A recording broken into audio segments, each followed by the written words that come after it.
नमस्कार। मैं Shashi Prabha Saraswat, associate professor Hindi, Shri Kalyan राजकीय कन्या महाविद्यालय सीकर।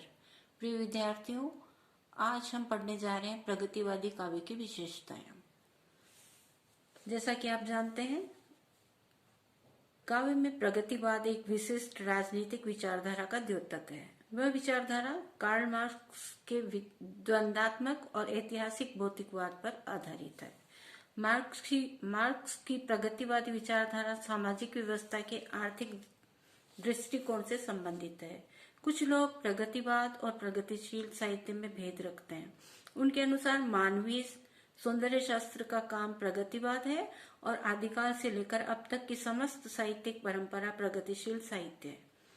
इस तरह से वे केवल छायावाद के बाद ही साहित्यिक प्रवृत्ति के लिए प्रगतिशील साहित्य नाम का प्रयोग अनुचित मानते हैं। दूसरी ओर कुछ लोग ऐसे हैं जो मार्क्सवादी साहित्य सिद्धांत तथा इस सिद्धांत के अनुसार रचे साहित्य को प्रगतिशील साहित्य कहते हैं और छायावाद के बाद भी व्यापक चेतना वाले समस्त साहित्य को प्रगतिशील साहित्य कहते हैं, जिसमें विभिन्न राजनीतिक मतों के बावजूद एक सामान्य मानवतावादी भावना व्याप्त है। लेकिन जिस तरह छायावाद और छायावादी कविता भिन्न नहीं है, उसी तरह प्रगतिवादी साहित्य भी भिन्न नहीं है।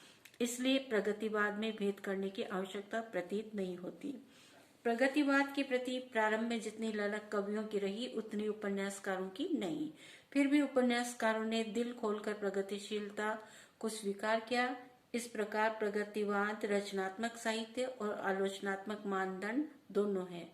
इस प्रकार हिंदी साहित्य की वह आधुनिकतम प्रवृत्ति प्रगतिवाद साहित्य को नूतन ढंग से सजाने का अभिनव प्रयास ही है।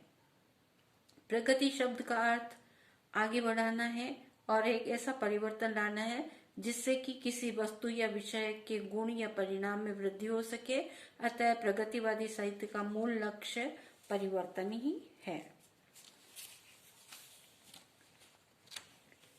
प्रगतिवाद जीवन के प्रति एक वैज्ञानिक दृष्टिकोण प्रस्तुत करता है। उसका दृष्टिकोण पूर्णतः भौतिकवादी है।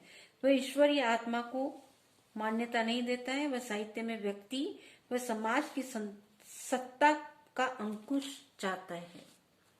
प्रगतिवादी काव्य की सर्वप्रथम विशेषता है शोषकों के प्रति आक्रोश। प्रगतिवादी कवि का यह विश्वास है कि जब तक पूंजीवाद रहेगा तब तक समाज का शोषण होता रहेगा। वह पूंजीवाद के पोषकों, व्यापारियों, जमींदारों और सूदखोरों के प्रति घृणात्मक भाव प्रकट करता है। दूसरी विशेषता आती है क्रांति का स्वर। प्रगतिवादी विचारधारा के पोषक कवियों ने अपने काव्य में क्रांति का नवीन स्वर दिया है।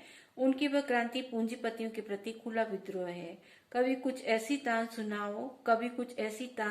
तान सुनाओ जिससे उथल पुथल मच जाए।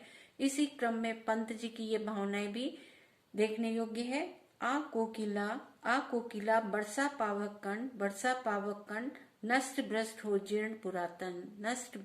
जीर्ण पुरातन।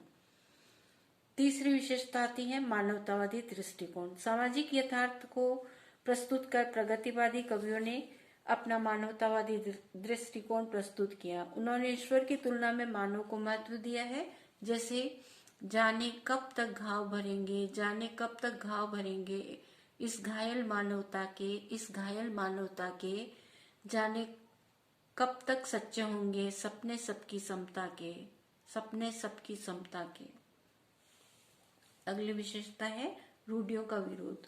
प्रगतिवादी साहित्य में रूढ़ियों का विरोध भी खुलकर हुआ है। प्रगतिवादी कलाकार धर्म, ईश्वर व परलोक का विरोध सा करता हुआ दिखाई देता है। वह अंधविश्वासों, मिथ्या आडंबरों, रूढ़ियों पर तीव्र प्रहार करके मानव रूप में देखना चाहता है। जैसे भ्रांति अतिरंजित इतिहास, व्यर्थ के गौरवगान, दर्पण से एक महान, अर्पण सुतम्रान, किसी को आर्य अनार्य, किसी को यमन, किसी को हूण यहूदी द्रविड़, किसी को शीश, किसी को चरण, मनुज को मनुज न कहना आ है। अगली विशेषता आती है प्रेम और वेदना।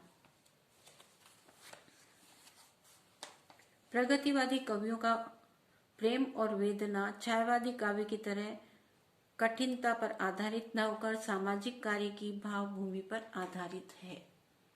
केदारनाथ अग्रवाल की प्रणय की अनुभूति में उनका यथार्थ दृष्टिकोण देखने योग्य बनता है। जैसे तेरी तो सुधी आती प्यारी, तेरी तो सुधी आती प्यारी, वैसी ही सुधी आती, वैसे ही सुधी आती, जैसे नंदन वन की मृग को, जैसे नंदन वन की मृग को रह रहकर सुधी आती, रह रहकर सुधी आती। अंतिम विशेषता हम लेंगे अभिव्यक्तिगत विशेषता।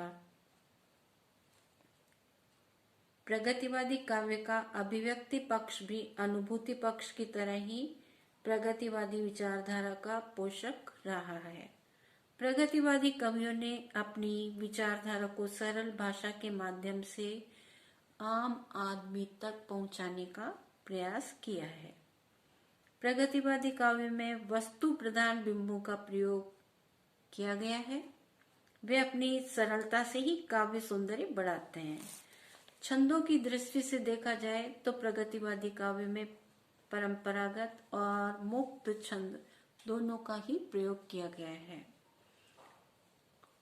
रूढ़ उपमानों का परित्याग करके नए नए रूपक और उपमानों से इस प्रकार का कलात्मक सौंदर्य बढ़ाया गया है। अलंकारों की दृष्टि से प्रगतिवादी काव्य में अलंकार प्रयोग के लिए कोई विशेष हट नहीं किया गया है।